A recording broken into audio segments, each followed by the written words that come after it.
Hey guys, welcome to the first episode of Let's Talk the South. Mohammed Umar. Today we have with us Pato, who is an international footballer. But before we move any further, let's check out some of her skills, shall we?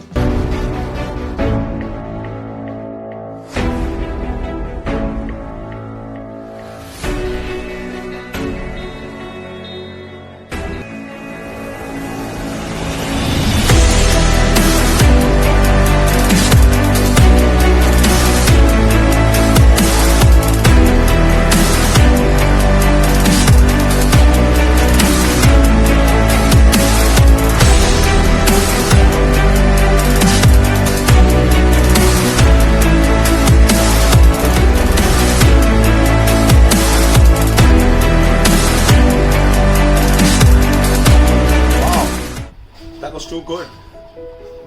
So, for those of you who do not know, Patricia is currently an international footballer who plays for Napoli, a team based in Italy that plays in the biggest competition of the world. And yes, we have Patricia right here with us answering some of her serious questions and some of her funny questions. But first, let's start off with an introduction. So, Patricia, please tell us a little bit about yourself, your career. Hey everyone, my name is Pato. It's my nickname, but I'm not gonna tell you my name because it's too long.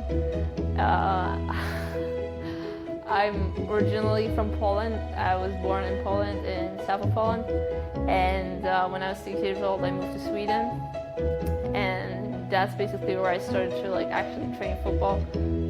When I was still in Poland, I used to just play on the garden and so on, and with just some local kids. But when I moved to Sweden, I actually joined an actual club. Yes, I actually joined a local club, and that's basically where my actual football journey began for real. And since then, I've been playing professionally in a club in Sweden called Djurgården. And then after that, I moved to the US to play college and the university. And I actually decided to quit that, and I came back to Europe to play for Napoli in Italy. So that's where I am right now. And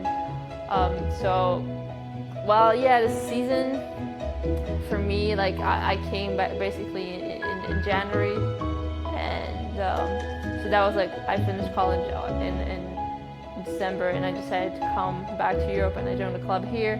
And so basically this season just started after winter break, and played a couple games, and then this whole coronavirus thing happened. So for now, I've been basically inside for a month. So for our team, the season was going well. We were in the first position, so hopefully going up to Serie A. But yeah, now we don't know what's gonna happen if the season gets cancelled. We don't know. But anyway. It's really nice to know you, Pato.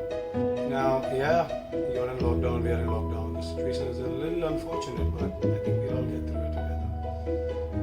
So, tell us, Patricia, with your team trainings being off, with the gyms being shut, how are you training yourself? How are you keeping active? I know that in most countries, the lockdown regulations are not as strict, but here in Naples, in Italy, you can't actually just go for a walk or go for a run, which I know that in other places, in other countries, you're actually allowed to do that for health reasons. But here, you're actually just allowed to go to your job or whatever, or to the shop. So otherwise, the police will actually stop you. So I can't even go for a run. So all I can do is just some cardio inside, some core workouts, some body weight stuff inside, which is obviously limiting, but you're trying to do the best of it. And I'm trying to do high intensity for not a long enough time, because I think that's for me is more football that's how you will do a lot of high intensity in a short amount of time in practice. So that's what I'm trying to do. Obviously, it's kind of impossible to stay as fit as you would be game fit, because game fit is always different than just staying in shape. So I think for me, the bigger issue right now is just the mental.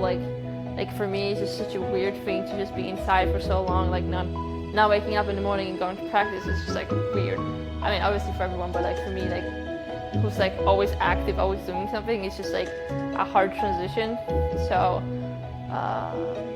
yeah, I just honestly, I've been struggling with having some kind of routine, but I think this past week, 2 weeks maybe, I've been trying to just be more consistent, but it's hard. Yeah. Thank you for sharing that, Pato. Makes absolute sense to do short bursts of high intensity to kind of replicate the game situation and to be aerobically fit when you're back in the game. Perfect. So, when things are normal, what's your usual training routine like? Tell us about that. So, I mean, when I'm not on lockdown, I obviously train, and that's usually almost every day. When I was in college, we actually pretty much had something every day, except depending if it was season or not. In season, we had to have at least one day off. But so if you're in college in the spring, you usually have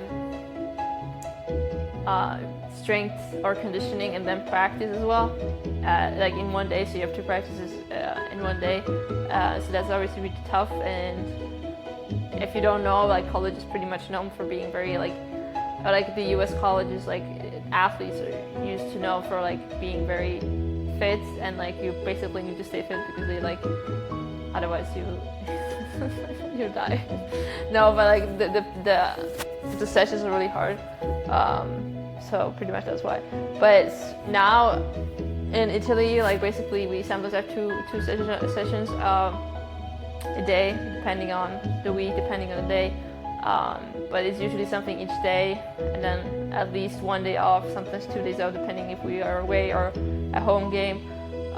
Personally, I like to go to the gym as much as possible. I mean, not every day, but like I want to do it at least 3 times a week just to keep my strength in, to do like some other things, just to like stay ahead basically. Wow. Thank you for sharing with us what it's like to train like a professional footballer. Now, Pato, I have one last question for you. What is the one piece of advice that you would give to young and upcoming footballers out there? I think my suggestion for all like female footballers are trying to make it in the sport is that, even though this sounds cringe, is that like actually like don't think that, like when I was young and I was 15, I was like, and like I remember I wasn't called up for like the first national team camp or whatever it was, and I was like, oh no, like I'm not gonna make it. This is the end. Like I should quit football. Like, you know, like I'm not gonna make it. And then like a couple of years after, I actually like signed my first professional contract. But it's just that you should actually, like, even though it sounds cringe, like don't give up, because like when you're 15, like it's gonna change so much when you're older, especially like women football players usually reach their peak like much later than the men's football players. So if you're like 25, you can still like maybe not even be at your like peak of your career. So I think that's one thing, like actually like don't think that this is the end, like don't give up, because like there's so many opportunities that might come in, like there's so many things that can happen in your life. Like that was the thing for me, like one thing happened and then like opportunity came in, and like it just like, yeah, sometimes you just like don't know that you're here. The opportunity will come. You just have to make sure that you're prepared for it. Life can turn around, life can change. You have to make believe that it will. Alright, Pato, thank you for that amazing tip, and thank you for doing this video with us. I'm really glad that we did this. Guys, if you have any questions for Pato or for me, write them down in the comment section and we'll respond to them. Pato, once again, thank you, and until next time, stay safe. Thank you for having me, Umar. It was nice to do this video with you, and I hope you're safe.